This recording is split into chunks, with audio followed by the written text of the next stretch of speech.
lasa nito at hindi lang to basta-bastang tofu sisig. Ito nga yung tofu na gagamitin natin, hard tofu to yung nabibili sa palengke, tapos prituhin lang natin yan hanggang sa maging golden brown na katulad nito. I-golden brown lang natin to both side, tapos tanggalin na natin yan at i-slice na natin to ng maliliit katulad yan. Pwede mo pang mas liitan to at pwede mo pang mas lakihan, depende na yan sa trip mo. Para naman sa tuna, i-drain lang natin to, kunin lang natin yung sauce. Pero yung sauce niyan, pwedeng wag mong itapon dahil pwede pang maulam yan. Okay na to, lagay lang natin yan sa isang pan, tapos lutuin lang natin ng saglit itong tuna para bakit mapaano babawasan yung langsa. Mag-add na tayo ng butter, chilling green, white onion, tapos lagay na natin yung in-slice natin na tokwa. Haluin muna natin to para mag-melt yung butter, tapos mag-add tayo dito mga 3 kutsara na mayonnaise. Para manamis-namis yung lasa, mag-add tayo ng oyster sauce, tapos kaunting paminta.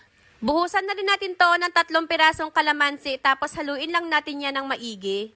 Grabe, ito yung pangpulutan na hindi siya basta-bastang pulutan kasi kapag